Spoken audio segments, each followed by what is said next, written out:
Allahumma ya rafi'ad darajat, Allahumma ya rafi'ad darajat.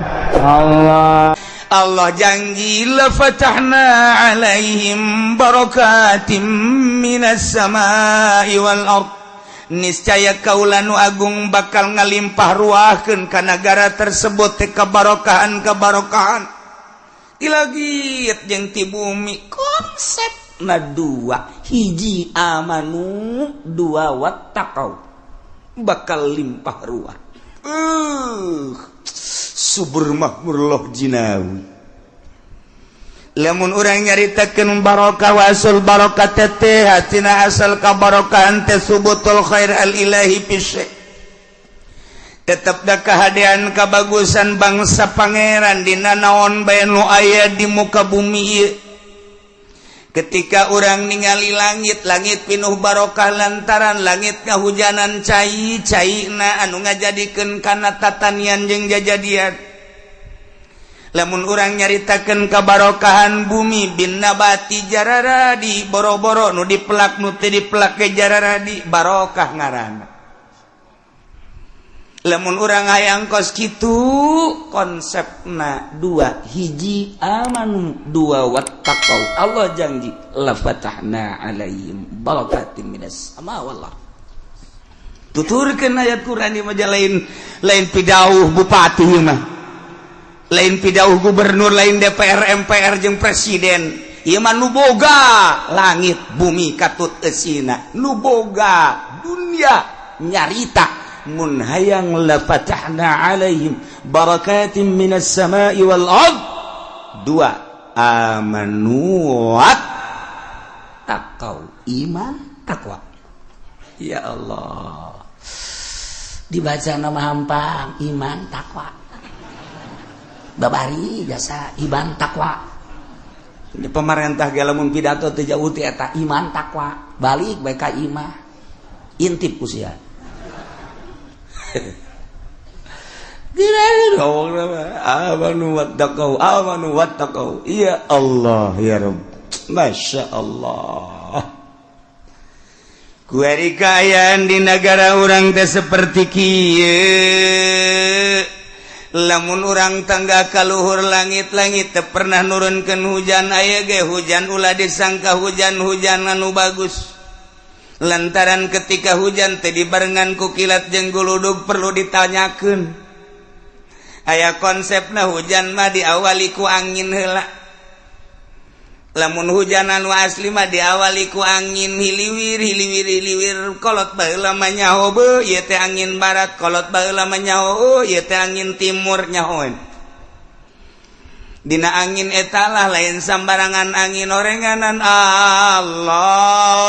Keur metakeun di luhur mega sia ada lain mega konde.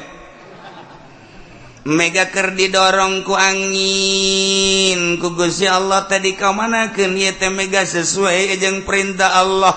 Malaikat anu mamawa angin, malaikat anu nuduhkeun ka mana angin kudu cicing, ieulah angin. Hujan teh kitu heula. Sanggeus takos kitu teh engke aya poek di dinya teh aya guludug panjang mun nyaritakeun mapatali jeung ilmu palak astronomikeun mah heula. Di dinya ke aya guludug. Nah, bakal aya kilat ngagenyai nyai. Ieu karak hujan mantep. Ieu mah teu puguh teu karu aya hujan. Ditanya aya hujan, ngeribis. Teu jauheun teh budak. Di mamang aya hujan aya gede cenah aya guludugan heuh teh nyahoeun teh mah budak teh nyahoeun wal bejakeun wae ja teh nyahoeun odol-odolan di negara nyeun hujan sia emang kumaha gitu ye ulah panas teuing bae semprot aku hujan tembak sekali nembak sabaraha juta teh je anda kula menanyakan, hujan aya, guludugan. Kiai, ya, sia. Rasakan muslim. Atuh kos kitu.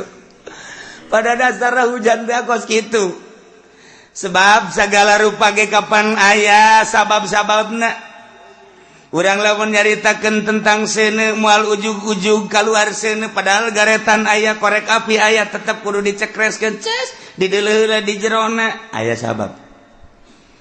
Urang dek kala wudu cai aya be di luhur tengna aya kerana aya teu diputerkeun moal kaluar cai sia kudu diputerkeun teh aya sebab heula kitu ge hujan lamun eta urang nu nyababanana hujan ge sarua panjang urang nyaritakeun tina ilmu astronomi perpalakan aya tah makos kitu poe naon nu ngageugeuh poe eta malaikat saha kemudian atuh hujan di bulan eta bakal aya apa henteu urang teh geus teu kudu hese-hese bisa melalui palak bisa melalui urang bebeja ka malaikat nu ngageugeuh dina taun eta pan sataun-sataun taun ieu malaikatna bulanna unggal bulanna geus dipetakeun ti Januari ieu malaikatna Februari ieu malaikatna Maret ieu terus ka ditu engke per mingguna aya per harina aya atuh sarua jeung negara.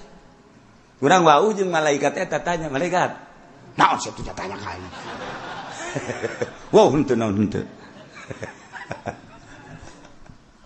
emang bisa tuh nabi mah bisa wali ge bisa datang ka mana tahapanana emang kumaha kieu urang teh baheula roh teh can make baju ngaranna aya di alam lahut ketika eta roh diturunkeun ke alam jabarut kudu dipakaian alam jabarut ketika di alam jabarut dek diturunkeun ke alam malakut alam malaikat kudu make pakaian alam malakut ketika ieu di alam malakut dek diturunkeun ke alam mulki ke alam urang make pakaian alam mulki mah pakaianna jasad ieu teh pakaian roh urang di alam ieu mah roh kudu make ieu ketika naik ke alam malakut teu kudu make nu ieu roh aya pakaianana pakaian malaikat nang naon cenah teh kiai dijieuna di mana dijieuna di Taylor mana sia mah nyaritakeun Taylor dek mesen burung sia dasar otakna ngeres ya mah tuh aya pakaian-pakaianana urang di alam mulki ngaranna ieu alam dunia pakaian roh teh awak urang jasad ngaranna ketika urang dek naik ke alam malakut teu kudu make nu ieu aya pakaian malaikat naik urang ke alam jabarut tinggalkeun pakaian nu eta kudu ka alam jabarut aya pakaianana urang dek naik ke alam lahut aya pakaianana mantap Kangjeng Nabi teh dibawa ku Gusti Allah dibawa ku malaikat Jibril ka alamna alam malakut make pakaian alam malakut ketika naik ke alam jabarut malaikat Jibril gigis teu bisa nganter cek Kangjeng Nabi Jibril ti handap babarengan jeung maneh nya atuh ka dieu maneh ninggalkeun hampura cek Jibril lain wilayah kula mah tuh ti desa anu ka desa anu eta wilayah kula tah mah desa atuh teu bisaeun malaikat Jibril ge sebab teh mah alamna alam jabarut hanya Kangjeng hampura cek malaikat Jibril kurang mah di dieu pakaian kula mah ieu Kangjeng Nabi di pakaian alam jabarut ninggalkeun malaikat Jibril tak naik masyaallah tidinya mah geus seuneunya hoiwal ti Gusti Allah naik deui ka alam lahut nyanggakeun sadaya-daya kos kitulah urusan Kangjeng Nabi lamun Kangjeng Nabi ditaekeun ka alam malakut ditaekeun ka alam jabarut ditaekeun ka alam lahut sedengkeun Kangjeng Nabi teh kapan nyarita dina Al-Qur'an pidauh Gusti Allah kan Gusti Allah teh nyaritakeun laqad kana lakum rasulullahi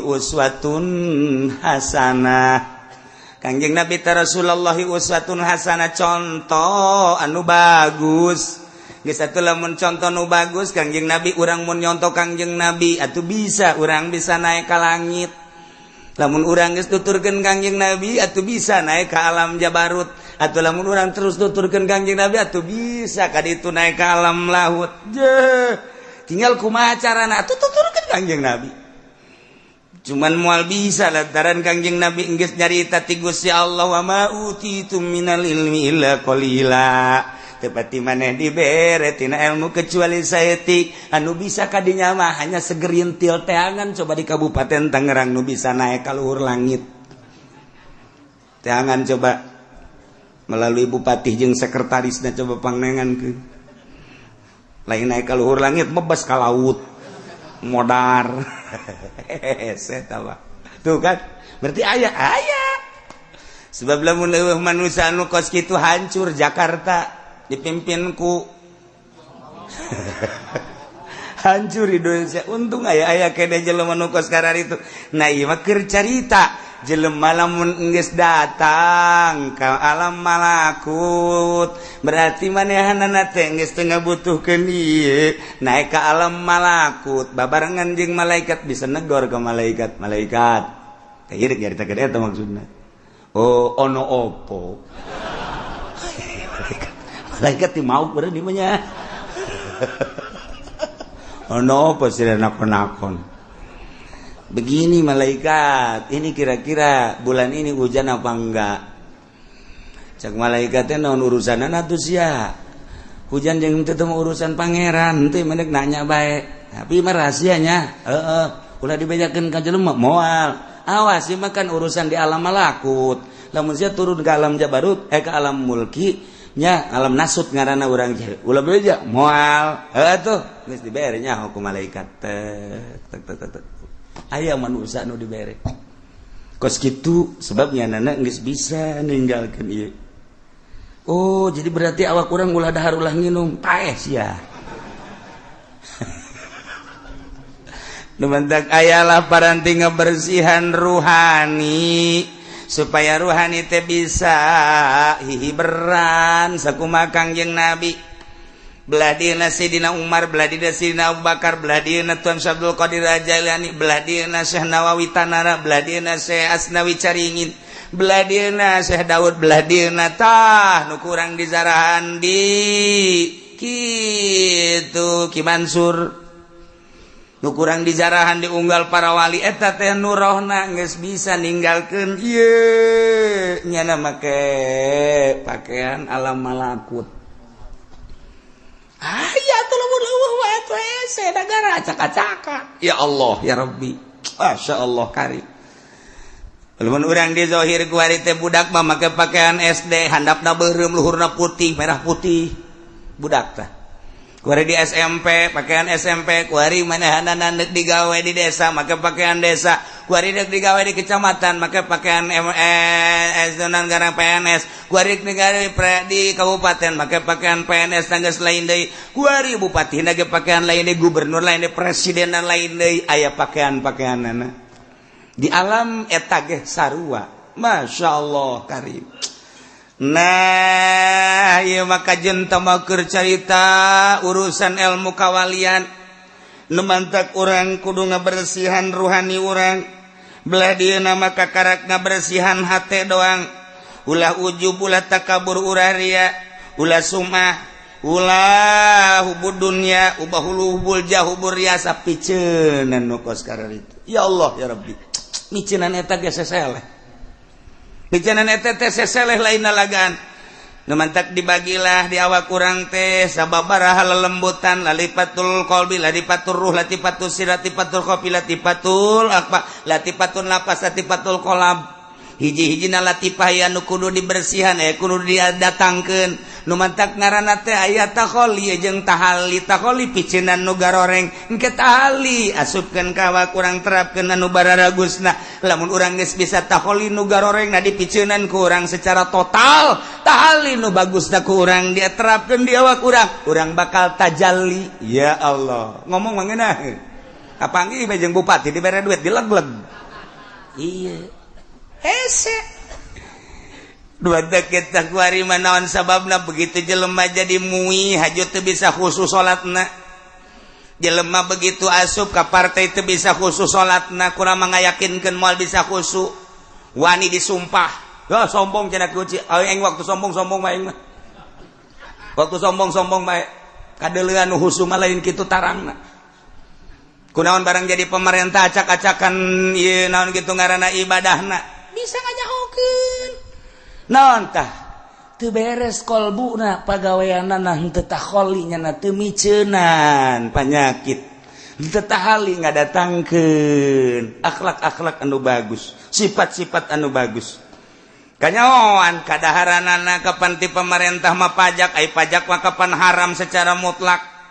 geus lamun kiai menta ka pemerintah haju dileg-leg ku kiai teu celi anjing lamun bisa husu celi naon anjing celi naon ge anjing lain celi sia atuh celi aing mah hiji-hijina dua mun nyeudeuk diteuk-teuk celi anjing bae mal bisa hus ekstrim ilmu toriko mah kabeh ge ekstrim walain nu teu ekstrim sadunia kabeh ilmu toriko mah ekstrim bae aju kiaina diekstrimkeun kitu marah atuh geus eueuh marah nya mah daek tuturkeun teh daek geus cak aing haram ih cenah kos kitu mah moal maju teman negara ih kos kitu haram pajukeun ku sia rodaan ku sia negara dorong aing mah lain deuk nyaritakeun maju deuk nyaritakeun bersih roh sia deuk nyaritakeun kamajuan mah teh mah apruk-aprukan ngaranna aing ge ngarti bons ya nyaritakeun kebersihan tuh ketika orang dibere ku pamarentah cokot dapil bala bagikeun ka batur ulah di dahar je sok urang dahar ye cenah kiai emang nu kitu teu meunang henteu carita meunang teu meunang sia mah hayang meureun nya kalian sia ku aing ieu mah keur carita deuk kebersihan teu lamun urang salaman dibere bagikeun ulah kaduhung maka kaduhung amat gede tuh mal husu teh basa bae ngani ngleg-leg picet geus teh aing daya kitu keneh duit-duit anu urang rada mangmang ulah geus dahareun gitu keneh mulai urang salat ka Allah rada ngeunaheun ge Allah nikmat tuh terus beki dipikiran beki cibet kuari nyaetikeun geus bisa kos kitu nyaetikeun saetik urang mah sok nyaetikeun teh di hareupeun jelema lamun dareupeun tamu cemi ya sadaharna tilu ieu na ge tilu set deuk kadeuleula saeutik mah cak tabu teh hebat amat mah kiai geus zuhud jasa hebat kana dunia geus tamu balik bae dahar deui cak pamajikan lah kaji kok dahar deui tadi aing nyabaturan tamu abeh ku pajar tamu pajar tasawuf saeutik jadi loba kuari dong tuh kuari mah boho itu biasa tah eta kan blon eta kiai geus apa adanya bae gembul biasa malah urang teu gembul ge di hareupeun jelema mah gembul bae batur can nambahnya nambah orang kebiasaan kos kitu bae udah dia menyaritakeun ngabersihan kolbu lain bantrak-bantrak kedeun hese tapi kudu emang kumaha gitu hayang nyehol lazatna ibadah khususna salat atuh kudu kos kitu kajen kumaha ge puasa bae tapi bukana teu beres moal aya lazat urang puasa bulanan tahunan tapi duit pamarentah dileg-leg bae duit ti dia dileg-leg bae teuk datang ka khusu bae lain cak kula cak Imam Ghazali kula mah nyambung lidah doang cek Syekh Athaillah nu boga hikam kula mah nyambung doang cek Imam Kusyairi nu boga Kusyairiyah kula mah nyambung doang sakadar nyampaikeun doang nang macaan ai kiai na geus ulah nanyakeun aing sia sia mah sia bae aing mah aing ih engke beda urang lamun heuh nya surtil ngaranna filter beda dengan sendirina mentak cek dina hikam ulah nyaritakeun nyieun kolong nyieun bae bale kolong bakal aya sorangan ulah ngahaja nyieun kolong ai bale teu diberesan atuh mah aya kolong-kolong asal nyieun bale kolong aya asal nyieun bale kolong aya atuh asal dibersihan eta khusu aya asal dibersihan marifat aya gitu bae teh mah otomatis sama ngaranna injection saya yang zarikeun aing ya Allah ya Karim nah ieu mah keur carita bersihan gerage sebab di awak urang aya roh di jero qalbu aya sir di jero qalbu urang aya sir di jero awak urang aya ruhna qalbu sir ruhna awak urang ruh Jadi berarti aya 4 dimensi di awak urang. Dimensi zahir awak urang, dimensi batin roh, dimensi jero golbu, dimensi jerona adalah sir. Aya nu datang ka awak doang pikih ngaranna, aya nu datang ka golbu mulai tasawuf tasawufan kene, aya datang ka sir, aya datang ka ruh ibadat. Mantak ditata geus datang ka mana urang ibadah. Kadelean bakalna sebab ibadah zahir mah kos kitu, ke lamun naik ibadahna geus datang ka qalbu kos kitu, aya cirina ke lamun naik di ibadahna geus datang ka roh kos kitu, sir kos kitu.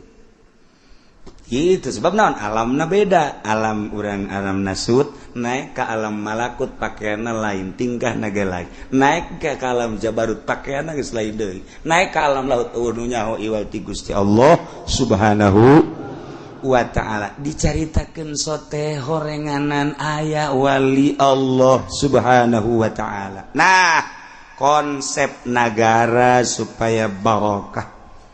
2, Allah nyebutkeun amanu wa taqwa, iman jeung takwa. Kuali lamun urang nalah negara urang tangga kaluhur langit teu pernah ngahujanan, urang neuleuh ka bumi sawah telaan kuari maneuleuh ka empang cai mah ayangan hararejo, neuleuh urang ka perkebunan kuari geus bararotak geus lain hejo, neuleuh urang ka jalan cai kuari cai teh butek aya anu kering eueuh caian, bahkan aya nu geus sababaraha daerah kekurangan cai. Berarti kan pinuh ku teu berkah. Ketika urang kapanggih jeung jelema asa teu menyatu sia-sia aing-aing. Padahal mah masyarakat jeung pamarentah teh hirup di hiji nagara teh eta pamarentah teh ngurusan aset-aset nagara jang rakyat. Tapi kunaon kuari mah rakyat ketika neuleuh polisi asa pa aing-aing. Ketika rakyat neuleuh abri asa teu menyatu kos lain alam. Urang lamun neuleuh polisi okos di alam luar, polisi mah lain urang Indonesia, nya nama urang planet. Urang lamun neuleuh abri kitu kene kok teu menyatu amat sih? Aya naon garis pemisah antara masyarakat jeung polisi, antara masyarakat jeung abri, kitu kene jeung pamarentah. Komo lamun masyarakat ngadenge pengacara jeung hakim asana geus lain deui jasa. Padahal mah ayana hukum teh jang negakeun keadilan jeung kemakmuran kejujuran di bangsa di negara urang. Kemudian lantaran urang bodoh minta bantuan ke pengacara supaya nu bener dibenerkeun, nu salah disalahkeun, tapi pada kenyataan nama horenganan lain kos kitu. Kulantaran lain kos kitu masyarakat gadenge pengacara teh geus tabu, masyarakat gadenge hak hakim teh geus tabu, masyarakat gadenge jaksa teh geus tabu. Geus asa lain bangsa Indonesia nya nama bangsa jin tuh. Lain deui teu berkah. Ketika orang ninggalin nu keberkahan mah ieu langit nurunkeun hujan teh karasa ku urang tiis lantaran dibarengan ku angin nyelecep hujan teh sing kolocor digigir imah urang di sawah di jalan sapoe 2 poe katingali kos ngembel taneuh teh ieulah pinuh barokah teu kebal jarara dijukut di sisi-sisi imah urang di sawah di huma di kebon-kebon. Masya Allah menang saminggu hejo ngeplok kadele ku urang jembar rarasaan hate teh neuleuh pasawahan teh Masya Allah suburna nu luar biasa, caina ngemplang teh lila di pelakan pare hejo rata luar biasa. Urang ningali ka sawah, di sawah teh loba caian Masya Allah, lauk betik jeung lauk julung-julung, lulumpatan bunga jasa. Kebelah ditu aya lele, segala aya gabus. Masya Allah, ningali di solokan-solokanana ya Karim, eta mah lele rombongan.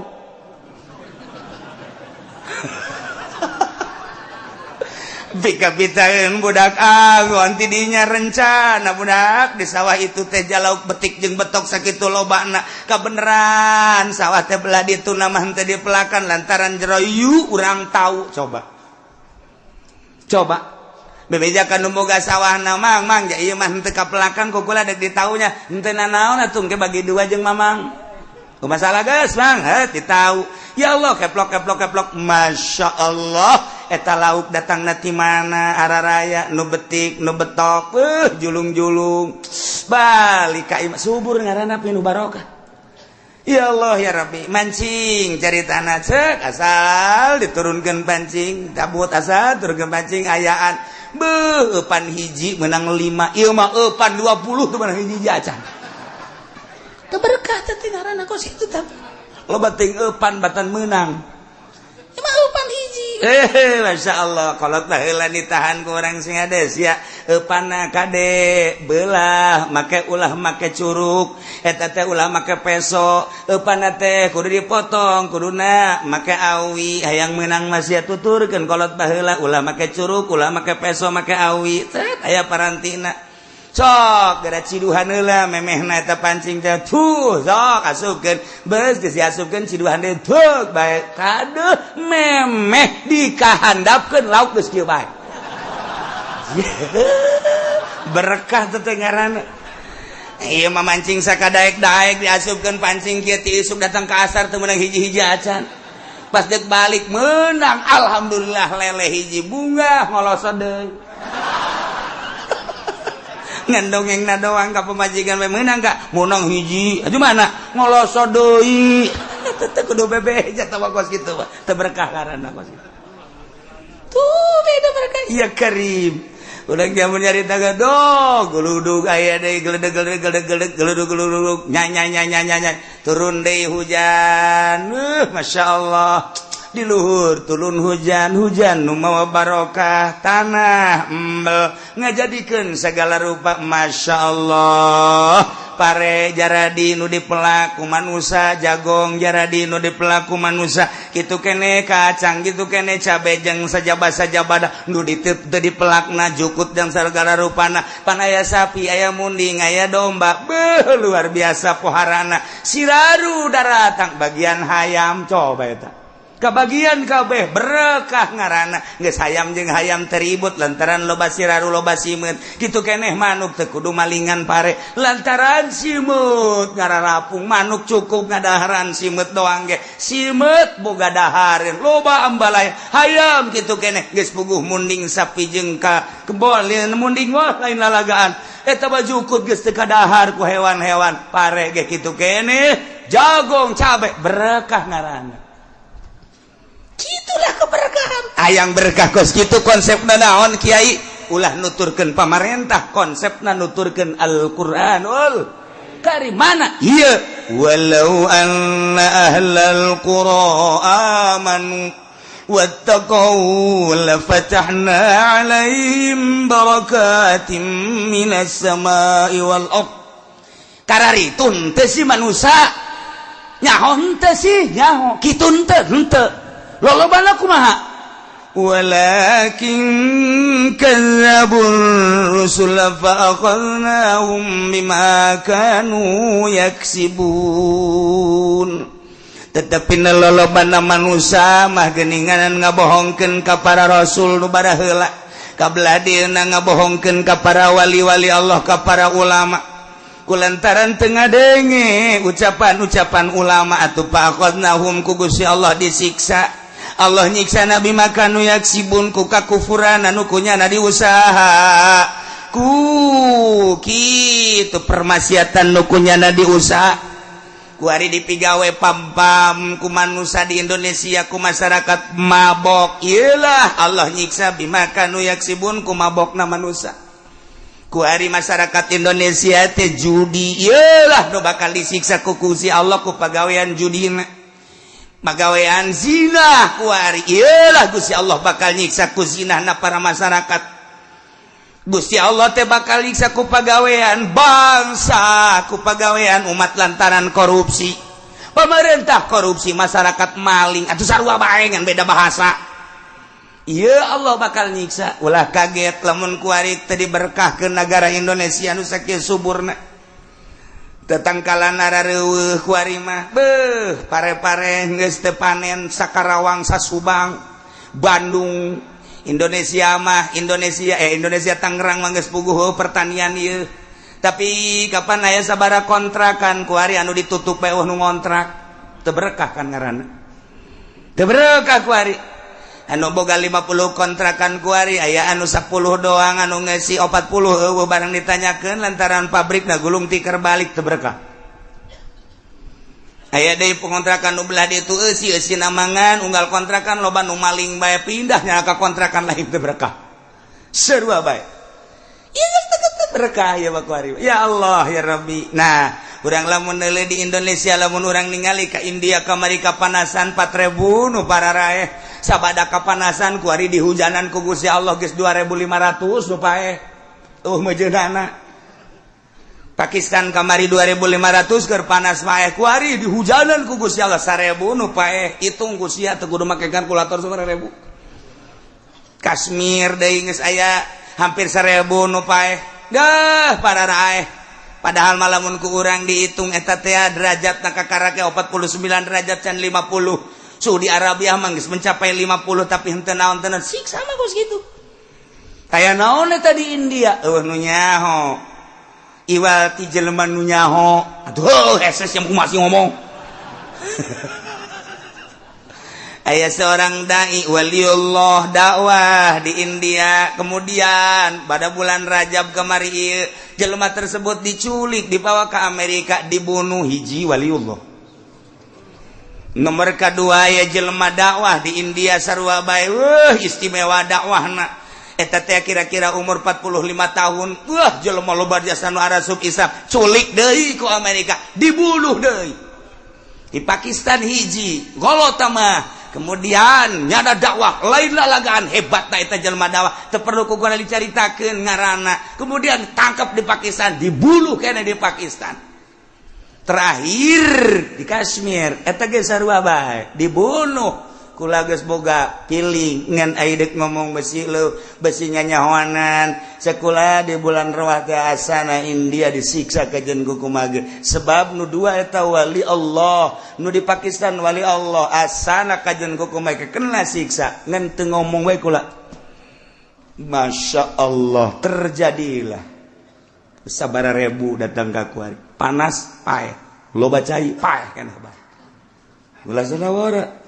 Ieu dicaritakeun sote lainna naon sing hade atuh di negara urang ulah terjadi seperti kitu yuk urang tingkatkeun sifat kebangsaan urang sifat kitu kepatriotan urang keagamaan urang ngahiji sakumaha baheula ulah aya gap ulah aya jurang pemisah antara urang jeung pamarentah antara urang sesama urang ieu mah urang salap itu modern kok aya beda nu modern ka salap sinis baik orang salap atau pernah sinis kan nyana eta menyaritakeun tentang kebobrokan modern atuh lain sinis ngaranna ngajelaskeun nya teu pernah sinis tapi kunaon nyana embung kapanggih ieu nu bakal jadi siksa kitu keneh jeung pamarentah jalain keheul nu jadi pamarentah ge kadang dulur urang kadang tetangga urang kadang kawau urang ketika dicaritakeun kabobrokanana pajar aya ge lain karena sehat sing hade sia ulah kitu atuh. Ieu negara urang ieu teh lain nu maneh ulah mentang-mentang kerja di pemerintah bupati gubernur presiden asa nu aing nu urang kabehan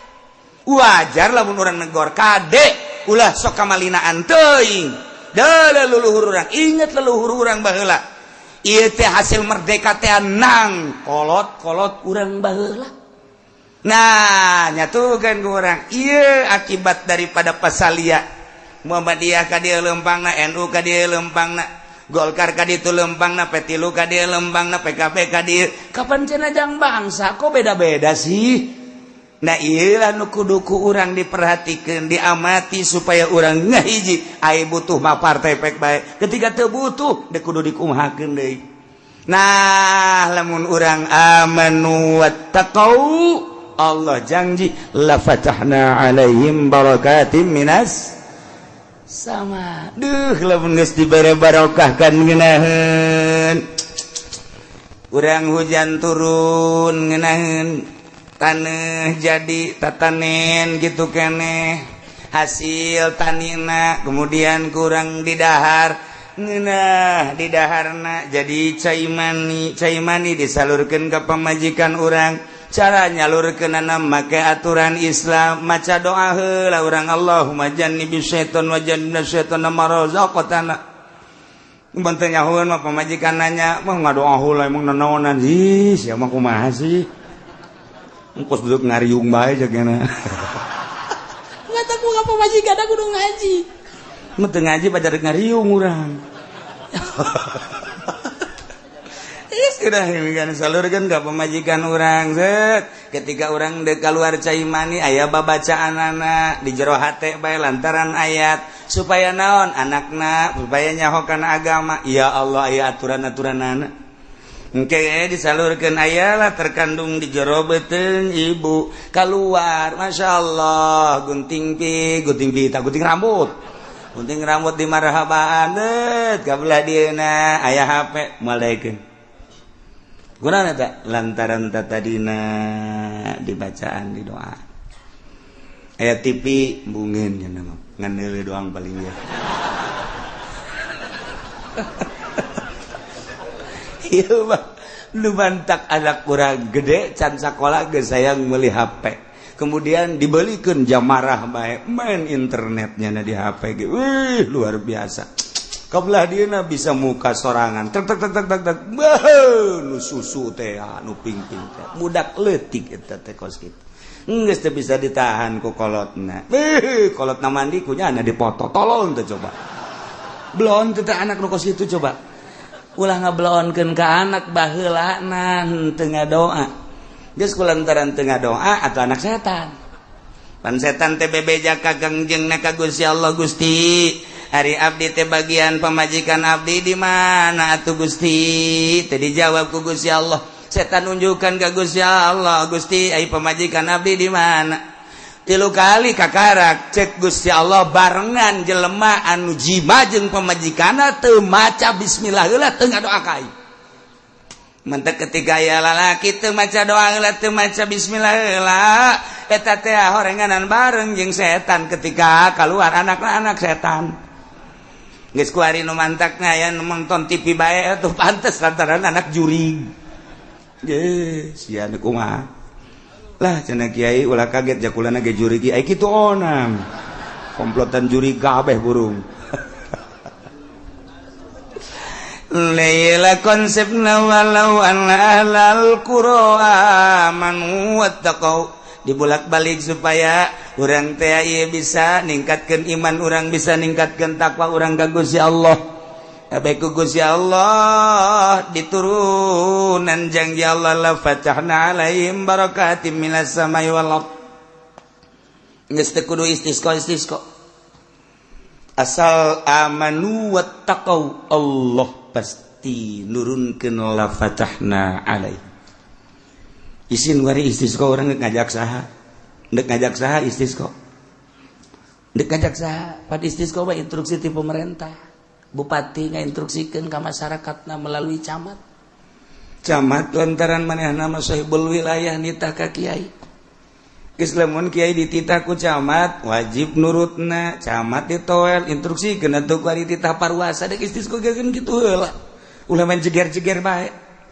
Oh puasa heula 3 poe geus beres puasa kakarak surtil ku kiaina ieu ulah ilu berangkat ku ari ka lapangan oh kiaina nu geus ikhlas buka izin ka Allah embe munding sapi bawa ka lapangan hayam bebek bawa ka ditu nini jeung aki-aki jeung orok bawa keuna ngajengek-jengek ditu di lapangan.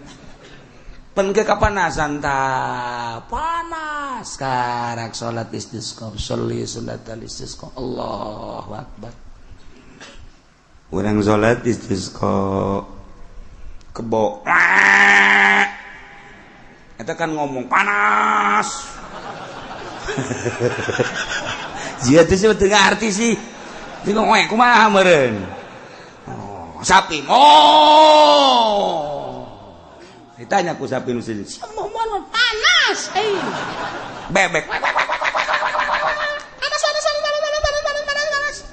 bo kabeh teh cicing panas pan Allah memperhatikan besar toh hewan kabeh panas-panasan geus urang mah henteu dianggap sebab urang mah korupsi sebab urang mah nonton TV sebab tah dianggap mah bebek wek cak Allah aing mah ngahujanan ge bebek lain ka sia Gusti sapodo deuk hujanan bebek tanu penting hujan we lah pokona mah. Isi nu rek ari deuk istisqa kalau embung. Sahabaturna istisqa. Sahabaturna jatuh meminta ke Allah supaya hujan kudu nu beres atuh Kangjeng Nabi mah keur maca khutbah. Alhamdulillah. Shalatu wassalamu ala Rasulillah. Aya sahabat, Tuhan, ulah khutbah bae kunaon? Panas kami minta hujan. Langsung ngadoa Kangjeng Nabi hari tak keneh hujan. Kangjeng Nabi tak bunga luar biasa. Datang kan teu bisa balik. Di masjid hujan terus gebrek bae. Kangjeng Nabi mah di masjid ieu Kangjeng Nabi balik. Bari Kangjeng Nabi teu bisa hujan. Teu bisa keraat ke hujan di keraat balik nyana ka ieu mah saminggu hujan bae. Saminggu turun hujan. Wow, datang ka aya imah-imah nu ka bawah. Imam-imam panggung-panggung maka bawa segala pagar-pagar ke bawah nyana Jumat deui jeung Kangjeng Nabi. Begitu Kangjeng Nabi baca khutbah ngacung deui. Aya naon deui sia cek Kangjeng Nabi. Kamari ngomong. Ulah kieu atuh hujan ge Gusti. Kunaon emang atuh ambalah aya cak jalan teu kada jalan bajir. Kangjeng Nabi langsung ngadoa deui ret turun hujan turun tuh model kos kitu Kangjeng Nabi. Masya Allah. Nah iya wani urang ge lamun nuturkeun jelema nu ikhlas mah aya nuturkeun nu teu ikhlas. Aya teh ge nutas naon ngaranna istisqa di nelayan. Di hareupeun nelayan. Di haharuan ku kiai. Sama istisqa sih di nelayan. Itu ibadah ya urang mah pokona mah di mana tadi mana. Belum teh coba ngajawab. Kalau dimaksud nah yang hujan itu urusan hujan urang pangeran urang mah penting mah istisqa baik itu ganjaran. Pente datang ka maksud dong mah datang ke kan ibadah doang istisqa dilaksanakeun tahajud henteu.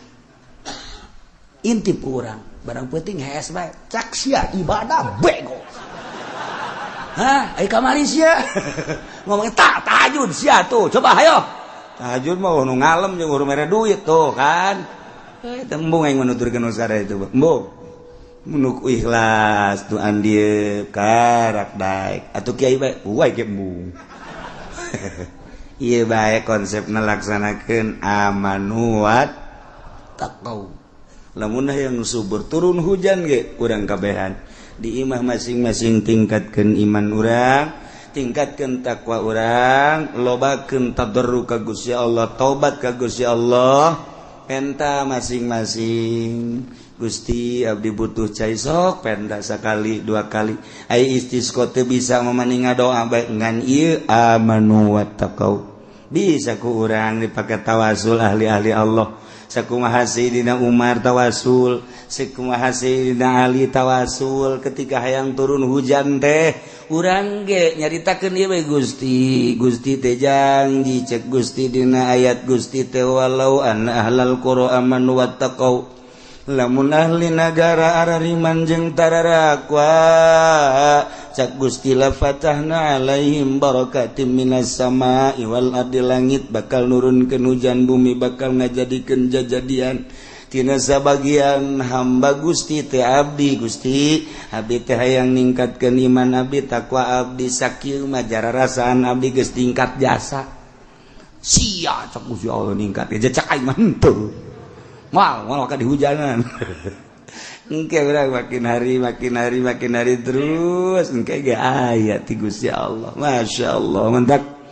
Ai kudu nama amanu wattaqau pimimpin nagarana kudu ngainstruksikeun ka masyarakatna kudu ningkatkeun keimanan jeung takwa ka Gusti lantaran besi disiksa ku Gusti Allah. Engke lamun arariman jeung tararakwa makan ku Gusti Allah teh dibere kabarokahan langit nurunkeun hujan anu pinuh bakal nyuburkeun bumi bakal ngajadikeun jajadian pinuh kasuburan tetapi na horenganan walakin kadzabu fa akhadnahum bima kanu yaksibun lolobana mangabohongkeun ka para rasul para nabi ngabohongkeun ku ari ngapa ka para wali ka para ulama atuh Allah bakal nyiksa ku pagawean-pagawean nunang tangan ka Gusti Allah naudzubillah min zalik yuk masing-masing di imah masing-masing geus ulah waka ngajakan batur sorangan be heula jadidu imanakum bila ilaha lobakeun maca la ilaha illallah, lobakeun maca sholawat ka Kangjeng Nabi. Kablah dieuna terus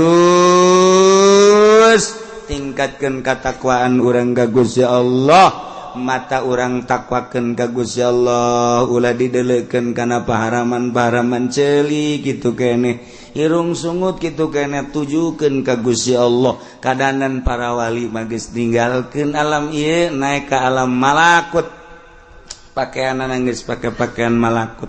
Lumantak lamun malaikat meneuleuh ka roh, neuleuh ka roh nu aya di kuburan malaikat, atuh urang lamun geus aya di alam eta bakal neuleuh ka roh sakumaha nu kukula sering dicaritakeun Mama Sobari Cilimus keur mingguan pan kieu tangga kaluhur innalillahi wa inna ilaihi raji'un. Kaget pan jamaah kabeh naon mama, roh Mama Ilyas Banjar naik ka langit pupus. Eta bisa kadeuleuh hujan.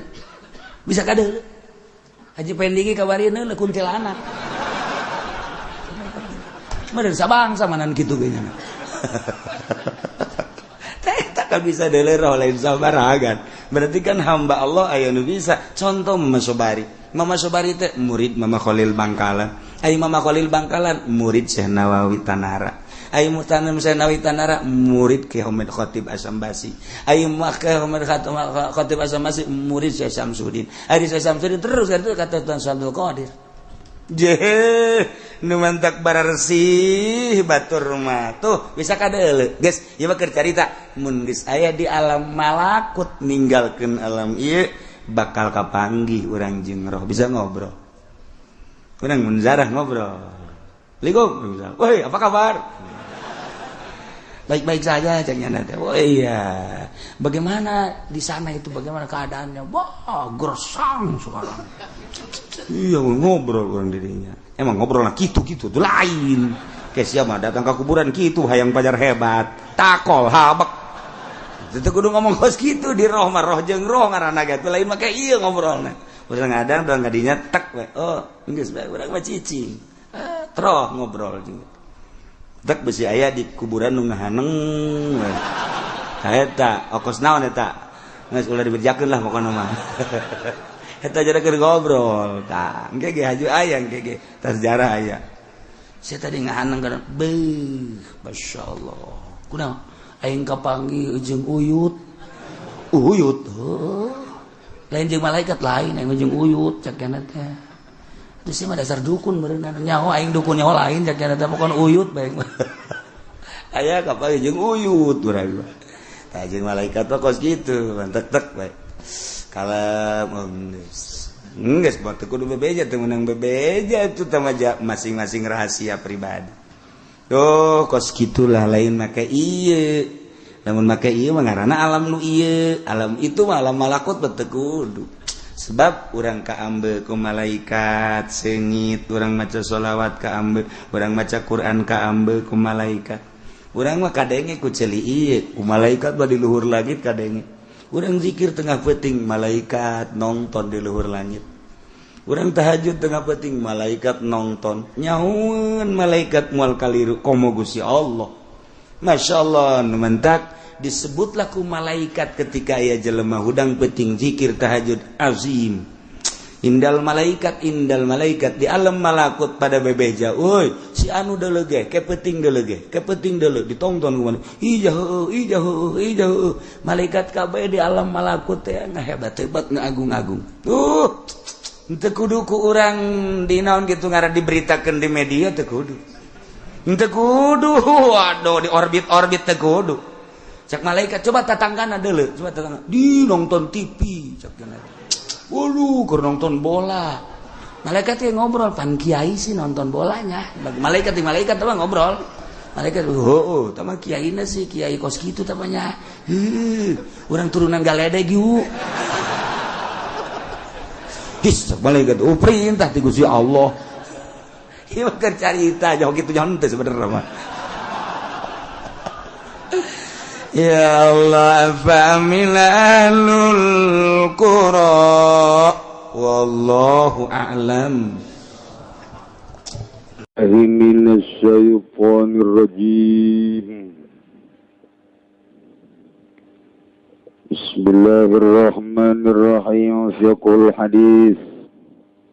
Tawi kilah iki iku fikih hadis. Hiji utai kang awal jawazul ilami kunang ngawaruhaken. Bimautil mayyiti kalawan maute mayit. Bimubadarati syuhudi janazatihi karena arah-arah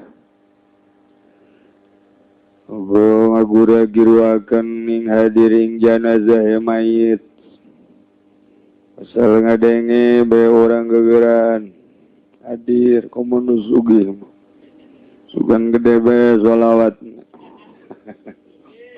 sugan aya jang sekupi gitu naon ngaranna gitu ya di amri salat alaih lan nyawisaken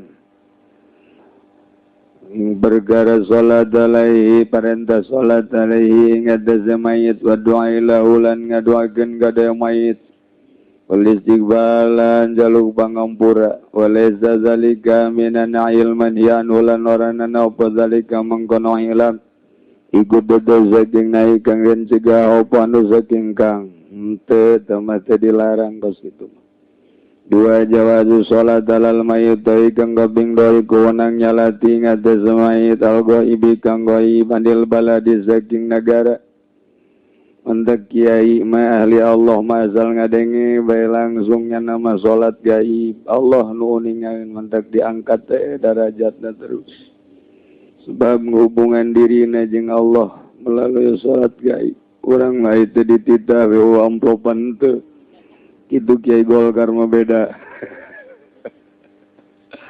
hendak jadi angkat-angkat derajatna sebab pagaweana kudu kanyahoan bae ku makhluk.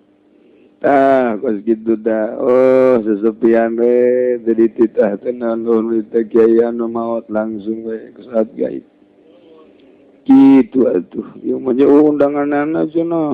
Suruh suata dia moal aing mah kajian ku kumaha ge. Cenah mah butuh untina doang. Wa bihi qala anu ngadidik meureun teh budak jadi kos gitu.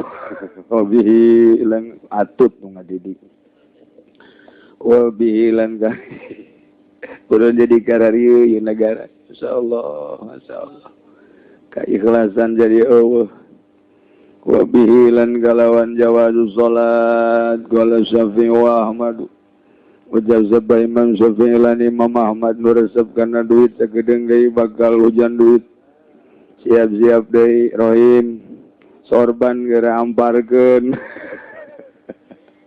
tereh pilkada batur atut deui bae saya bergaya ning kamari tenang sorban geura amparkeun lumayan jang meuli kamari sekupi ku hariban hareup wa madu mana lah rohim teh puguh wa mana lan nyegaya garannya Syafi'ilan Ahmad sholat alal ghaibi nyalati ngadase kang ghaib itu amana balikan delan nyegasa as-salata nyalati alal ghaibi ngadase kang ghaib sapa Malikun wa Abu Hanifah Imam Malik lan Imam Abu Hanifah akalunil barogis Waqala lan ngucap jagarani Malik lan Abu Hanifah ing labadin la sholat ala najasi minal khosais setuhune nyolati ngatasi raja Najasyi ku tetep saking pirang-pirang kadang duan ikilah umat temah kadang duan kangjeng Nabi temah khususiyat temah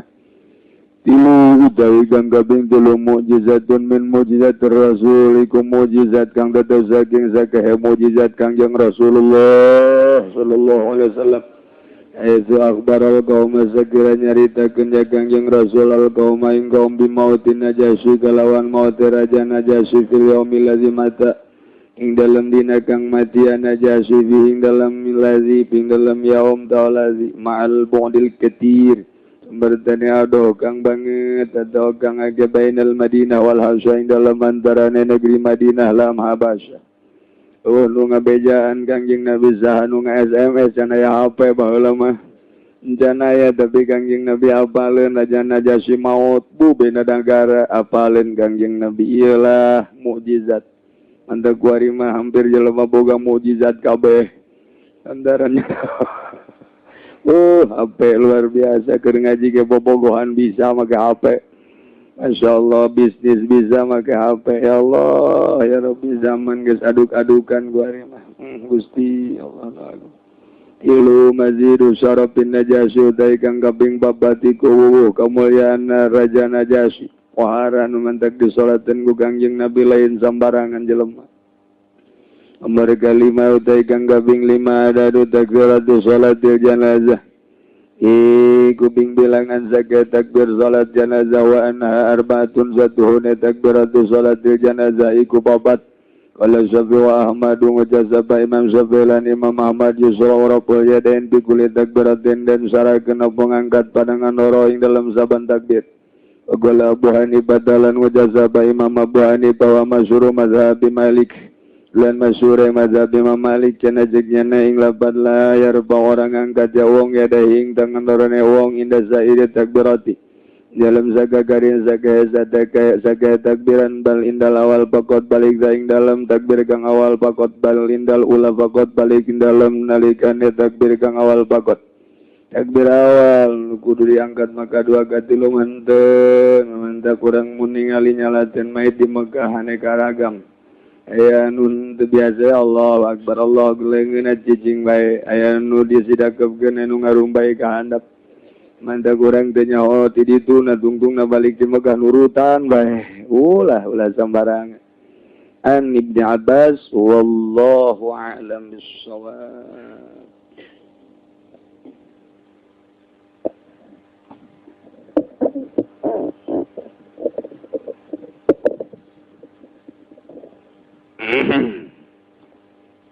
A'udzu billahi minasy syaithanir rajim. Bismillahirrahmanirrahim. Sampai karena oleh ditaskan saya udah ikut ya sampai gedean setik. Tas.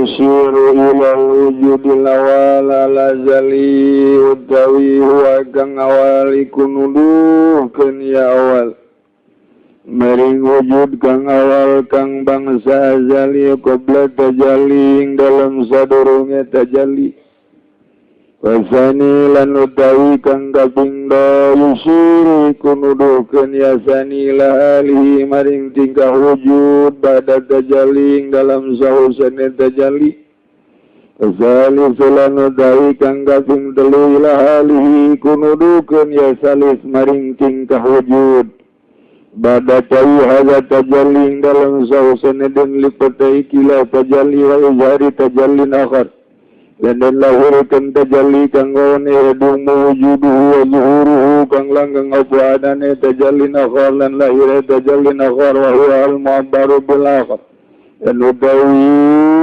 walif itu kang den gawe ibarat afanu saking kang kalawan kang akhar kang ngone tangges-angges urang nyaritakeun ilmu hakikat mah moalang geus bab urang najan datang jeung hese nyaritakeunana boro-boro praktek nyaritakeunana ge hese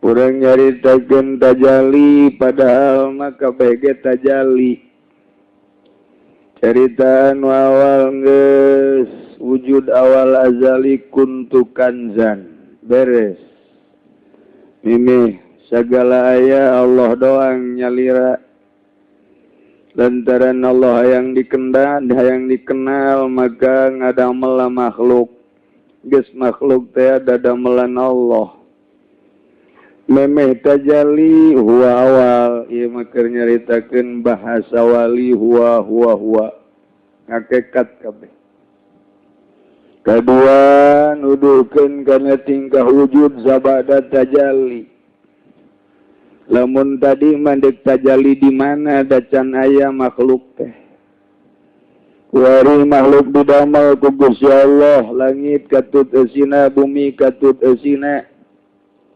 Di antara eusina urang. Tajalilah Allah di langit, tajalilah Allah di bumi, tajalilah Allah di makhluk. Sakumaha kamari. Geus pokona mah tah mah. Aja inget ai kamari teh naon kan. Emang gitu bae sih mah.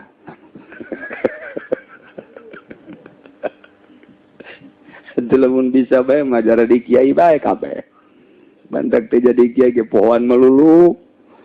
Asal keur ngadengekeun mah keluar bae poho deui komo ajeuna bujur Lampung mah. Masyaallah. Utawi eueuh murah. Ya Allah, ya Rabbi Gusti, asa jasa. Masyaallah, boro-boro dek jadi ahli hakikat. Kabita kene orang mah lamun motor sekupi. Kabita kene neula Avanza geus pukar pikir bae hayang ganti ka Innova. Innova hayang ganti ku ari ka Pajero. Neula imah hayang ditingkat. Aya deui neula urang Karawang gitek lain deui. Hayang nambah. Mun teu sieun kanu di imah mah meureun geus kararawin bae budak. Adena be nu di imah na galak. Eta ge utusan Allah keneh eta ge. Aduh, insyaallah karunya. Karunyain dedeh ya Allah, ya Rabbi jasa ya. Geus anu kadua mah kamari barita geus moal dianggeuskeun. Kari manu gampang bae. Wasalihu ila alihi katilu isyarah kana tingkah Gusti sabada ditilep tajalinu eta jeung lahir tajalinu sajenu langgeng ayana jeung zahirna jeung lahirna ieu di dieu aya kanikmatan hirup ngeunaheun hirup lazat ibadah. Urang maca Quran teh nikmat, urang zikir teh ngeunaheun ulah maca ngadengekeun beungeunahkeun. Urang ngadengekeun nu maca Quran teh kadengena lain ku ceuli lain hese urang mun nyaritakeun ngeunaheun kos kitu teh nu geus pernah ngarasakeun lain ku ceuli ngeunaheun padahal sorana jore. Teu pernah dimusabaqahkeun. Pernah ge musabaqah juara kadua ngan duaan doa.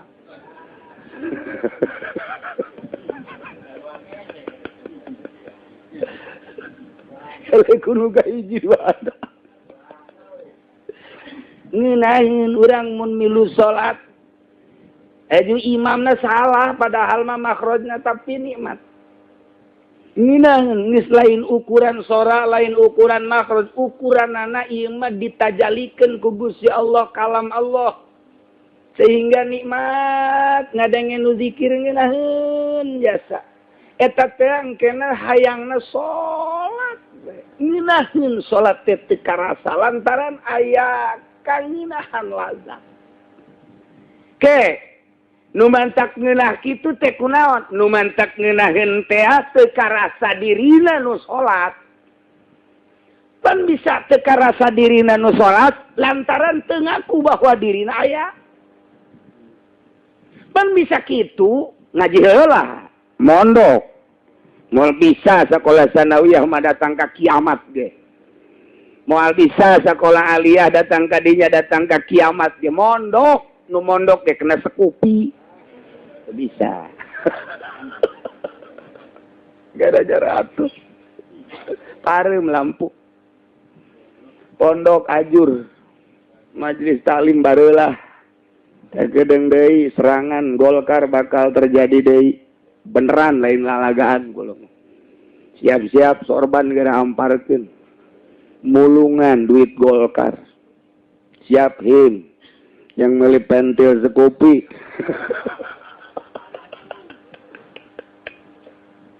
Ama darah datang ama. Ajian lah asal gede bae tak kaji pudoli.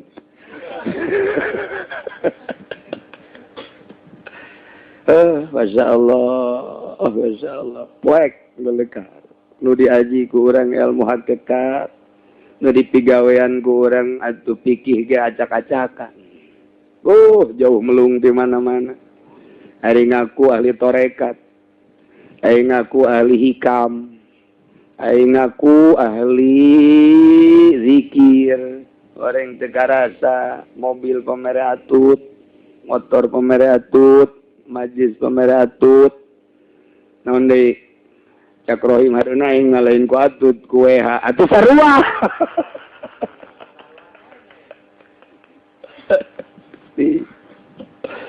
aduh masya Allah ya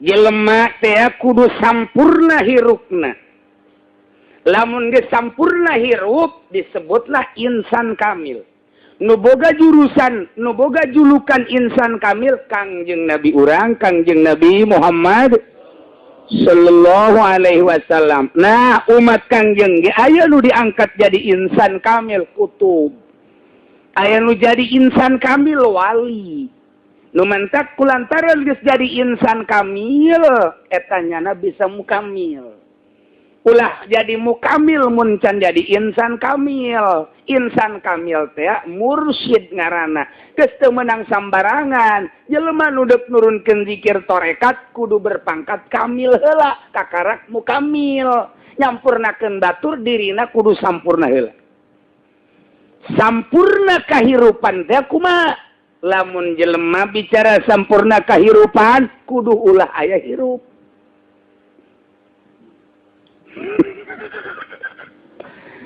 lamun nyaritakeun sampurna kahirupan ulah aya hirup kitu teh bahasa wali aya hirup kumaha atuh hirup teh ulah diaku urang mimitina eueuh srot bapak urang nitipkeun cai mani ka mana ka rahim indung urang 9 bulan borosot rohim bentukna abi brojak jelema sarieun jelema apa lain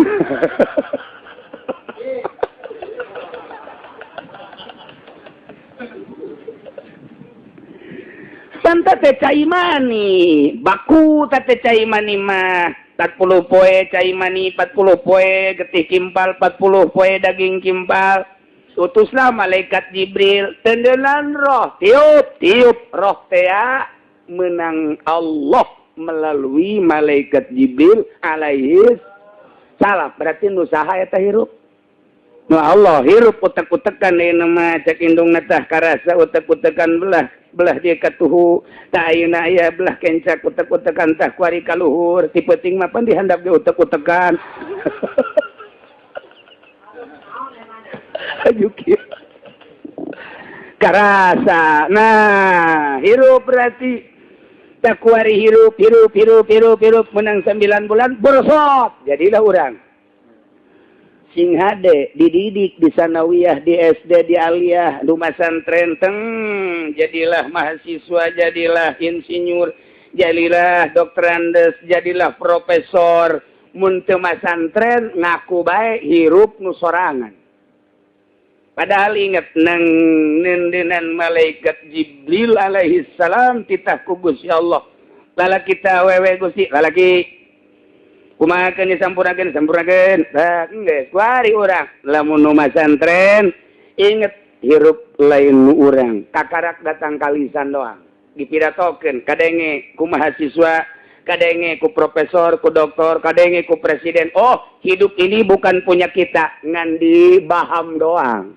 ente datang ke jantung masantren 10 tahun bagus pikihna masantren 15 tahun bisa nyurahkeun hikam ihya encan datang karasa kuari ngabogaan guru teng khusus sing bener sia hirup kumaha bener hirup teh sing sampurna hirup teh kumaha kasampurnaan hirup ulah aya hirup kumaha maksud ulah aya hirup ulah aya hirup teh ulah ngaku bahwa maneh hirup da hirup manu Gusti sebab eta teh pamere Gusti engke ku Gusti dicokot deui ulah boga rasa maneh hirup nu hirup mah Allah atuh kudu kumaha carana heuh sok we hudang atuh ti peuting da sok hudang naon neuleuh bola lain kitu tok kapakur Allah teh al-muharrik Allah teh al-musakkil Allah teh al-mudabbir ieu kabeh teh dunia kos kieu teh nang Allah lepas tina syariat urang kuari lepas tina syariat ulah boga pikiran syariat lamun urang balik deui ka syariat moal jadi-jadi kuari urang ka tauhid hakiki la fa'ila illallah nu migawe kecuali Allah Obama kos kitu tenang Allah teu kudu ngarasula ulah nanya 5 ulah nanya kaifa la fa'ila illallah madak mun kabehan kos kitu wala TV atawa TV mah aya ngan kabeh setelana marhaba disetel marhaba coba TPI mungkin maulidan coba eta tah naon garah TPRI maulidan coba eta tah RCTI maulidan naon deui garah hiji deui naon deui garah ngomong atuh sia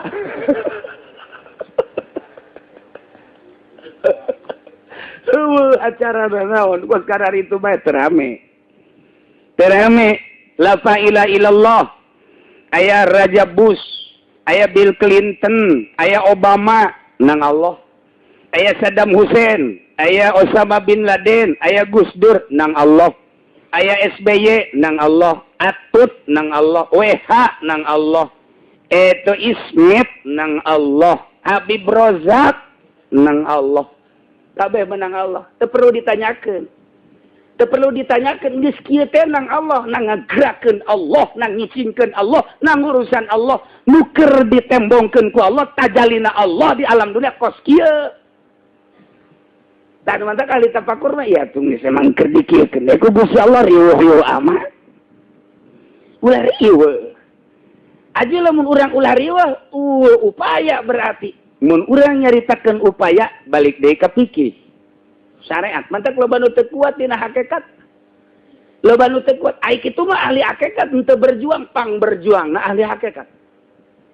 nyana geus nyaho aturan-aturan Allah nyana geus nyaho ka perintah-perintah Allah moal diangkat jadi wali mun nyana henteu nuturkeun perintah Allah teu ngajauhan larangan Allah mimiti dirina heula memeh kabatur dirina heula ngan boga cara tersendiri dakwah ahli Allah mah lain dakwah sembarangan sebab naon sebab dakwahna henteu melalui hawa nafsu beda jeung dakwah make fikih doang kadeleuna mah bangun deuk ngutarakeun Al-Qur'an di panggung padahal mah di jero hatena mah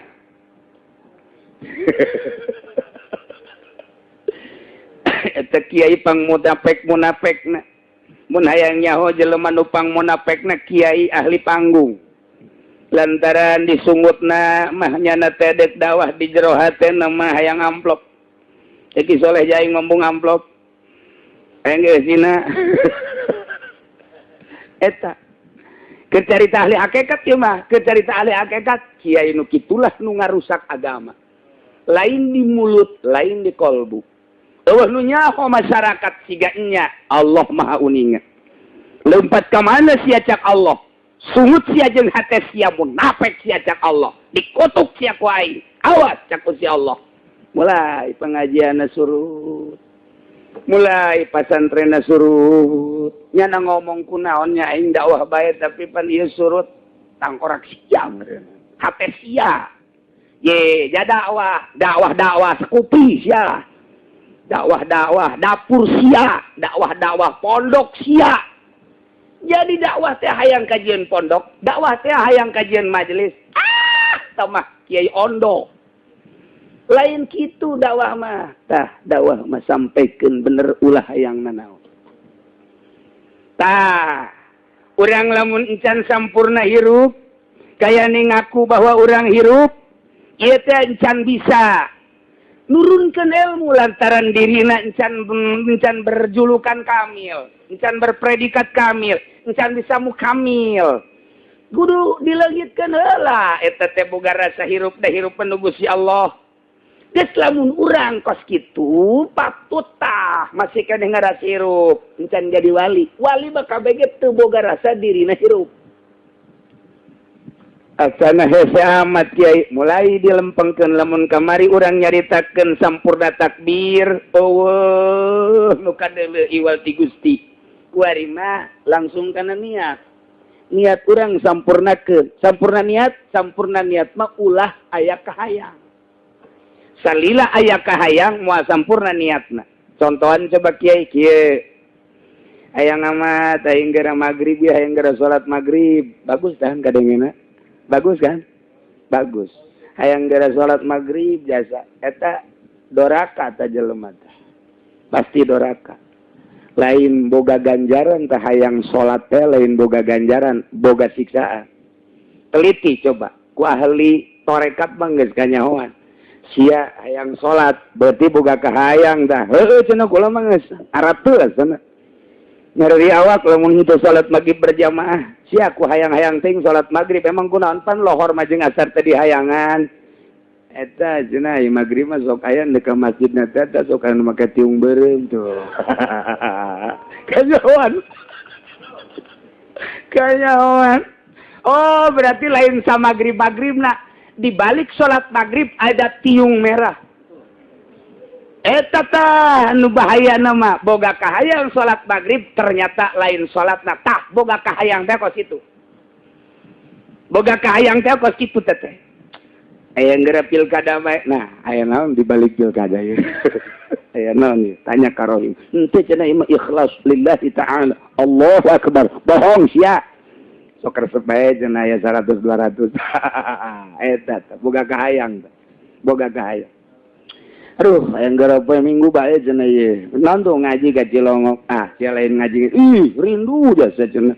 Alah lain sia ka jenuh magi. Beneran. Aing asal geus ka Cilongok poe Minggu ngeunaheun jasa. Bener sia teu kaselidik urang. Barang ditempo SMS-na. Masyaallah rang dah. Pokoknya di balik hayang aya jerona. Tah, iya urang deuk salat maghrib bae doraka peuting. Aing hayang geura peuting bae deuk naon? Deuk wiridan. Emang sok wirid naon? Ayat kursi. Hebat kan kadengena. Ternyata di balik wiridan hayang naik pangkat, di balik wiridan hayang warung maju, di balik wiridan ngadoakeun si anu supaya kitu jadi pamimpin, istighosah dan lain sebagainya. Istighosah bool sero. Podol sero wohong teh kuali tarekat mah itu istighosah haram. Haram teh istighosah teh maca sholawat haram. Ngadoakeun jang gubernur, ngadoakeun jang bupati haram. Sakali ini dengekeun lain ku dengkul sia ku ceuli sia haram. Haram teh. Mun kiai dek istighosah anu kono geus kitu, deuleukeun di akhirat, dikerebekeun heula ka neraka. Emang kumaha istighosah emang geus kitu. Didatang kiai cenah pun kitu amat pan torekat. Sia keur ngaji kitab naon goblok. Ngageserkeun diri urang teh supaya jadi insan kamil. Tuh wiridan tengah peuting, lain menang ganjaran, menang siksaan. Salat maghrib, tiung merah. Pilkada ya yang ngelipentil-pentil segopi. Ayo naon ngaji, horeng SMS. Oh, nu bener kabeh. Moal beres teh. Atuh kudu kumaha sampurna niat mah ulah hayang nanaon. Sehingga teu hayang nanaon kecuali Allah. Titik. Atuh urang kumaha salat mah kahayang mah. Edan berarti lain kitu salat eta ulah aya kahayang sebab di jero kahayang nafsu. Kuduna kumaha tuh salat ieu panggilan perintah Allah. Titik. Panggilan perintah Allah ulah hayang ulah aya kahayang salian teh eta. Nelean jambe, oh tereh sholat zuhur, Allah tereh memanggil. Dur sholat zuhur, deka mana? Deka masjid. Aya naon emang panggilan Allah. Hayang naon sholat? Hayang naon. Sugan hayang sorga? Hayang. Sugan hayang kalem kuno sisi masjid? Ya setik. Tuh aya bae, ulah aya. Urang ngaji lillahi ta'ala perintah Allah. Sholat, kahayang kedua Allah, hiji bae Allah, perintah Allah. Tah, engkena misah roh urang jeung awak urang. Lamun geus kitu misah, perasaan urang misah ge, coba ge. lempengkeun ulah aya kahayang.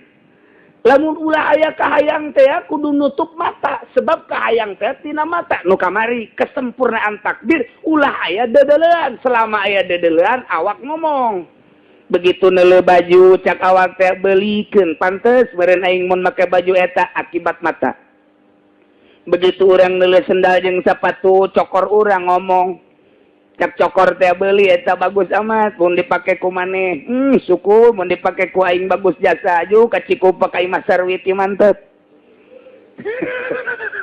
sok geura ayo naon bae ge kitu bae bakal ngomong bae neuleuh erloji cak leungeun teh cak leungeun beuli bae pantes asana meureun cak pinggeulangan teh mun dipake teh mah eta teh nyurup jasa sok geura kendaraan kitu keneh dan lain sebagainya akibat tina mata kabeh ngomong curug ngomong ketika neuleuh cincin pinggeulang ngomong ketika neuleuh jam awak ngomong ketika neuleuh baju ketika neuleuh urang Karawang nu ngagetek mana nu ngomong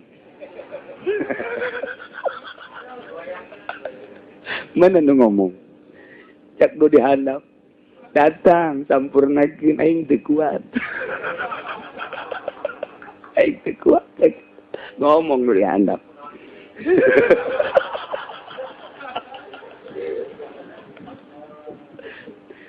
geus selama dedelean urang teh masih kene kos kitu tate syariat ngaranna moal sampurna niat datang ka paeh moal sampurna niat ulah aya kahayang ulah loba dedelean sebab timbul tina dedelean bakal ngaromong awak urang teh lamun teu sampurna berarti mata urang teh takdir urang can sempurna syahadat ge moal sampurna sebab syahadat nu sampurna mah eueuh ka endeup iwal ti ka Allah doang la maujuda la maksuda la matluba illallah nah moal deui sakajeun ku kumaha ge ta kasampurnaan teh lamun encan sampurna hirup ulah boga rasa aing hirup nu boga rasa nu hirup mah Gusti Allah geserkeun ku urang moal bisa-bisa lamun can boga guru ngageserkeun hirup emang kumaha ngageserkeun hirup teh kudu di mana heula kudu ulah demo ka Allah ulah demo teh ka Allah kudu kumaha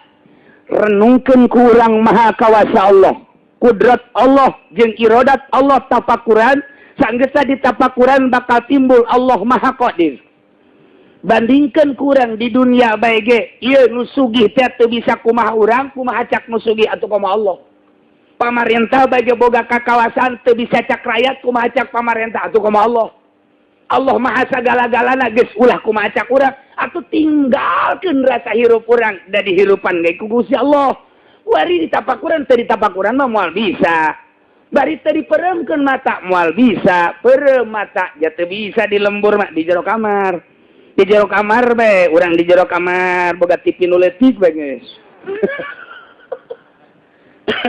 hirup di jero kamar ai HP boga ngabohongan diri hirup di jero kamar TV leutik jang soranganeun aya jang informasi ngabohongan diri nek nanaonan atuh moal usul-usul ka Gusti Allah daya hakikat nama lain urang nu deuk ka Allah Allah anu nari ka urang hakikat nama lain urang deuk ka Allah ku Allah bae ditarik ngan make perjalananna melalui syariat heula geus urang heula bahasa doang mah urang heula ge bersyariat urang nu deuk ka Allah ai hakikat nama jalain urang deuk ka Allah ku Allah bae dikaallahkeun urang ku Allah panti Allah ku Allah ka Allah minallah ilallah billah ti ditu da geja kitu jadi lain urang nu deuk ka Allah lantaran urang deuk ka Allah mah endeu kumaha ka Allahna urang da didamel lagi ku Gusti Allah otak terbatas ilmu terbatas pan dibere ilmu ge ku Allah atuh meureun urang di ka Allah keuna ge ku Allah nah kuari ulah boga rasa hirup ti mana mimitina tafakuran kudrat Allah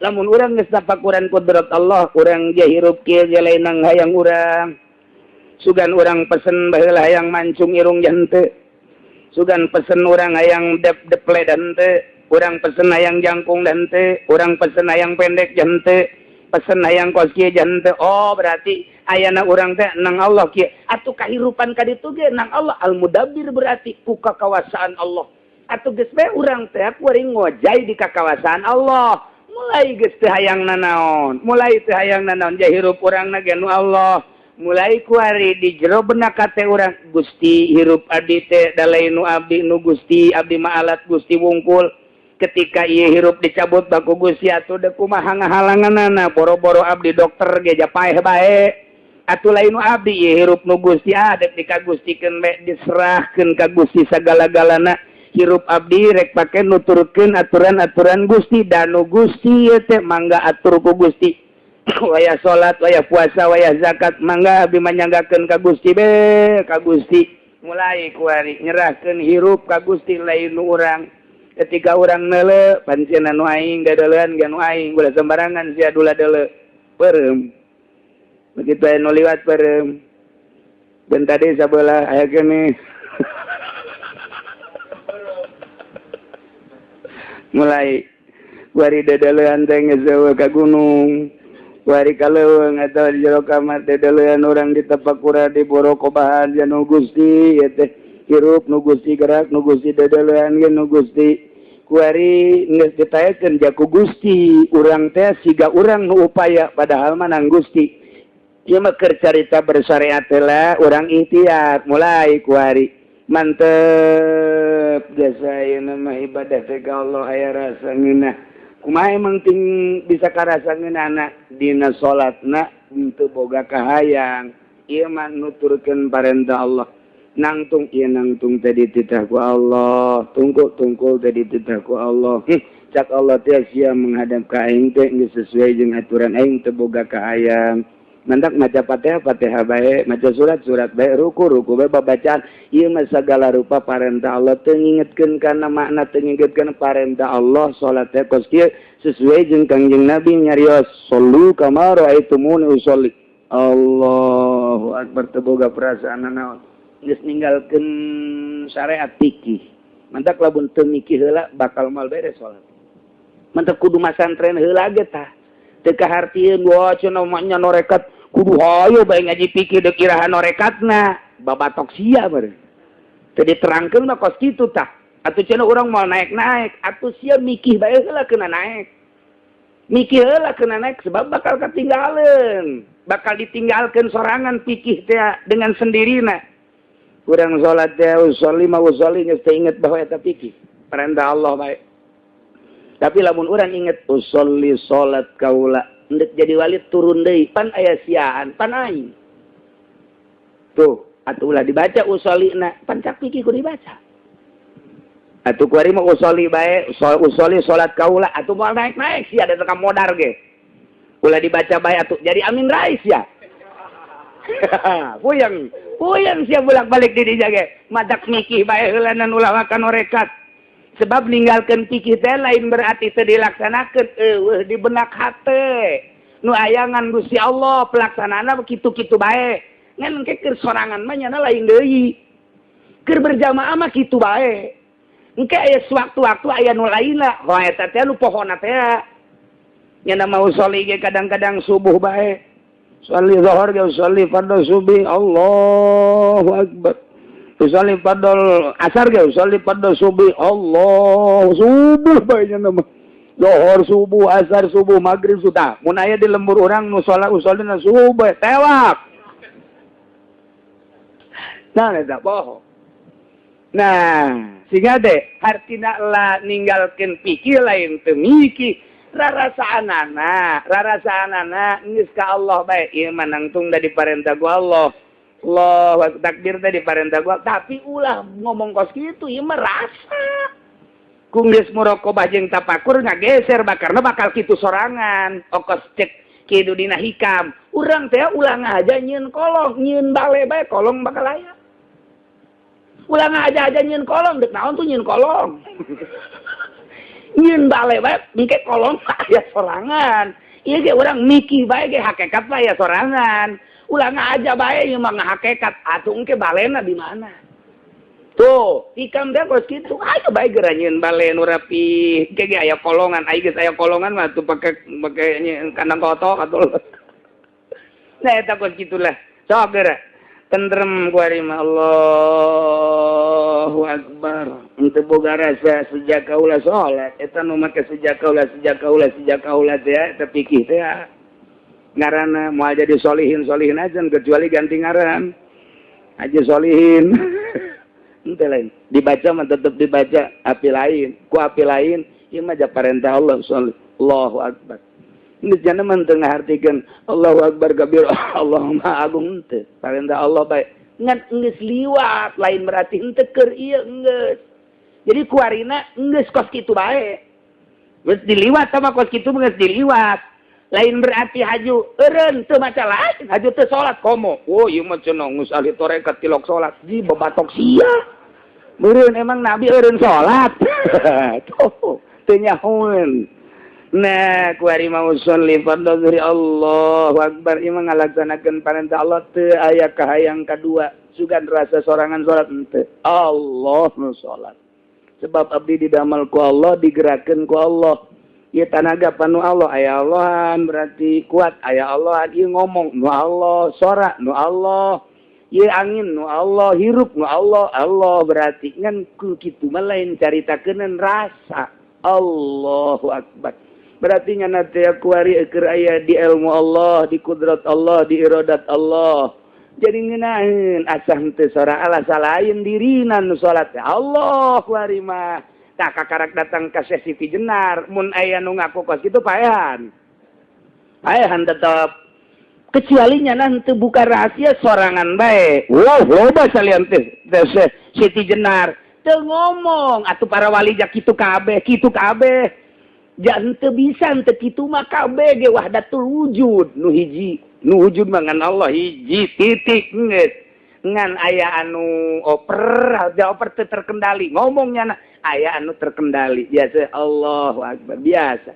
geus nyana teh teu boga rasana naon teu boga kahayang hiji bae parentah Allah ngalaksanakeun parentah Allah sehingga lamun teh mah ayeuna paeh atuh mangga teh teuing janu Allah masrahkeun diri paeh ge engkena paeh ge datang malaikat teh assalamualaikum waalaikumsalam saya abdi malakal maut dek nyebut nyawanya mohon atuh mangga tuh cek urang teh geus dipasrahkeun geus kebel abdi mah pasrah boro-boro maot salat hirup ge janten aku janu Allah hirup abdi ge apanu Allah salat abdi ge atuh abdi mah teu ngarasa salat ya Allah tahajud abdi teu ngarasa abdi atuh ja Allah ngaji teh teu ngarasa abdi ja Allah mangga teh teuing atuh cek malaikat izin dek nyabutna cabut ku sorangan bae coba ente cek malaikat izin abdi mah nyabut nu kos kieu mah cabut ku sorangan geura kula anu mere cara dititah sorangan nyabut kumaha tuh carana ayo geura endek keur kumaha ieu endek keur salat tas salat keur diuk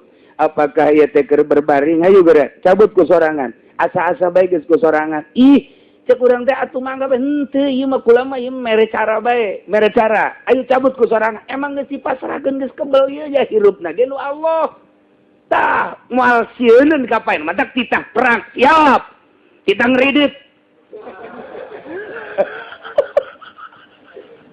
geus dipasrahkeun lagi geus lila ka Gusti Allah nu eta ketika datang malakal maut mangga malakat maut na teh isineun yo kieu ditungtun ku malakal maut ye kieu ayo cabut geura asa-asa nyeri si urang teh lalaunan kudu nyeri lalaunan sok asa ngaluarkeun sorangan dibere bayangan sorga kacabut ku sorangan lain dicabut ku leungeun boga cara tersendiri sebab 100 poe memeh maot geus dibere aba-aba rek maot 100 poe teh geus dibere aba-aba rek 40 poe bisa dicatat ahli Allah mah dicatat di tanggal ieu ka ieu ka 40 poe bisa ngomongnya na aing asana poe Senin cek cenah teh ieu ti ayeuna 40 poe mun ditasrehkeun bisa ngomong kitu ahli Allah rata-rata Syekh Abdul Qadir begitu maruriang careurik kabeh cek Syekh Abdul Qadir ulah ceurik abang moal kapaeh nu ayeuna pan kunaon anak abah hiji deui Abdul Razak hiji deui eta geus dibere jauh nah untuk geus dipasrahkeun ti letak ieu papasrahan ieu lah nu mantak mawa nikmat engkena moal aya kahayang salat lain aya kahayang sebab kahayang manapsu tamah semata-mata perintah Allah puasa eueuh kahayang ai kahayang manapsu ngaranna semata-mata perintah Allah ngaji eueuh kahayang semata-mata perintah Allah. Zakat eueuh kahayang semata-mata perintah Allah. Bentuknya bakal akur jeung batul secara zahir, tapi batinna ialah kamil. Lamun geus teu boga perasaan hirup, ialah hirup nu sampurna. Mun masih kene boga perasaan hirup, urang can sampurna. Boro-boro jang mere nyampurnakeun batur, sangkilan sorangan ge masih kene bobolokot. Teu bisa na ieu wasalisu ila halihi nuduhkeun kana tingkahna wujud ba'da tayyahadza tajalli. Dilipat tajalli nu tadi, dilahirkeun tajalli nu sejen anu langgeng ayana jeung lahirna. Atuh kadeuleuna ku harima Allah kabeh sampurna niat teu boga kahayang. Ieu nuturkeun parentah Allah. Eueuh kahayangna naon? Eueuh usolli-usolliat. Rabbi girli teh dibaca tabaruk bae, henteu maksud minta hampura, mangga nyanggakeun deuk kumaha ge kumaha Gusti bae.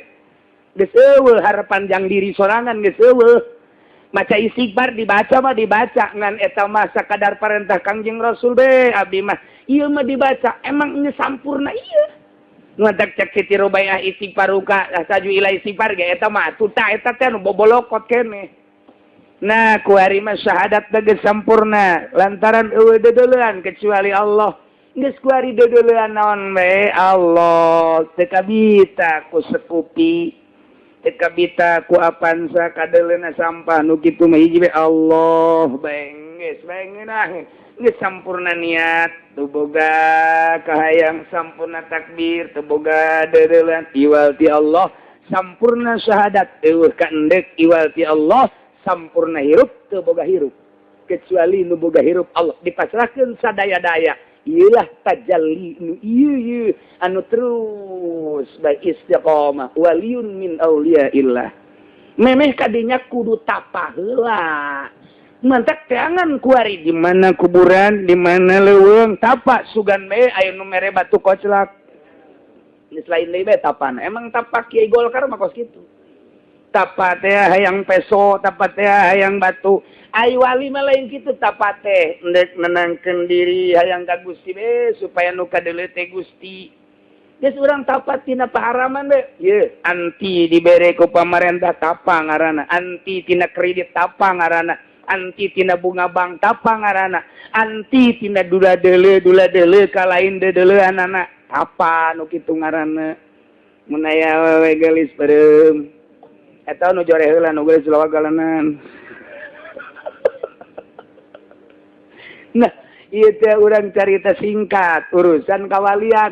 Nah, perjalananana mau tidak mau kudu suluk ngaranna. Ieu lamun urang nyaritakeun suluk moal kaluar tina metode Minhajul Abidin, moal kaluar tina metode Ihya Ulumuddin, moal kaluar tina hakikat hikam Syekh Athaillah. Adapun praktekna beda-beda.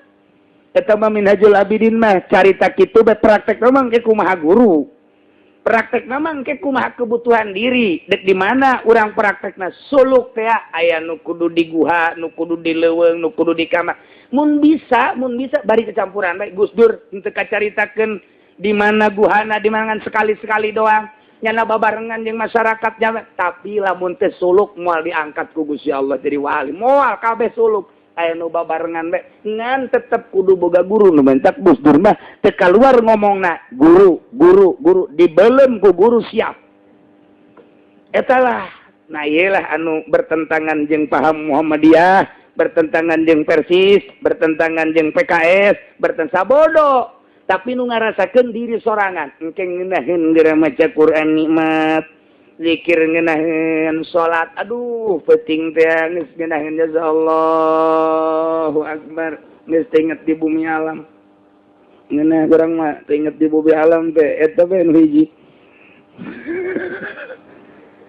ieu mah salat Allah salat 2 rakaat bae ngeunaheun mesti kudu loba-loba tapi ngeunah kitu keneh zikir kabelah ditu nama eta mah awalan sesuai jeung guru kieu ye zikir-zikir ai ka ditu nama teu zikir teh geus leng ngeunah geus teu puguh hitungan teu puguh cara ngahaneng we kos ku bodi awe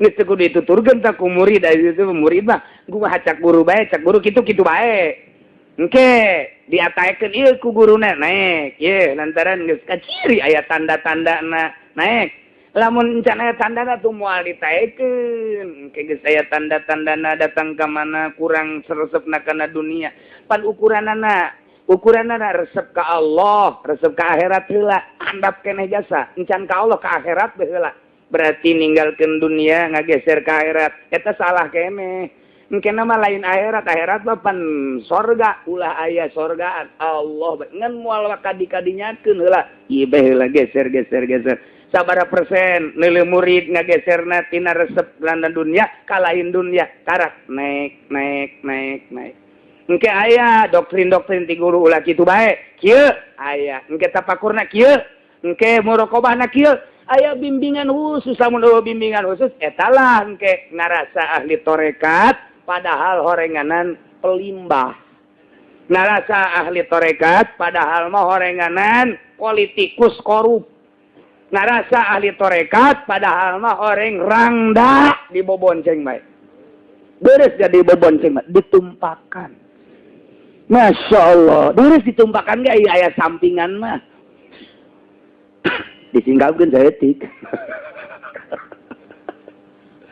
ya Allah baiklah caritaan huwa geus jadi wali Allah subhanahu wa ta'ala hese jasa melalui guru aya suluk teu bisa langsung minhajul abidin dipake teu bisa engkena badi haram sapeker aya sapeker haram aya HP boga 5 ieu bakal nakos gitu aspek teu guru teu macaan hadis sorangan macaan kitab sorangan teu boga guru teu bisa sebab nyana teu bisa ngabedakeun mana roh di jero roh mana lelembutan ketika ibadah kudu kumaha menghadapna engke bisa keluar sorangan roh teh moal bisa guruan maka jeung kumaha ge nah ieu kulantaran sulitna hese pibibiteunana lantaran nu masantren ge hese geus urang mah wa adnan nasib at-taslim wa tasdiq panghandapna bagian kewalian pasrah jeung ngabenerkeun ka ahli Allah subhanahu wa ta'ala mudah-mudahan urang bisa kompet daunkeun jeung ahli Allah dihijikeun jeung wali-wali Allah bisa benderakeun jeung wali Allah sehingga urang di akhirat dibere syafaatul ulma ku Kangjeng Nabi disafaatan ku para wali-wali Allah subhanahu wa ta'ala wallahu a'lam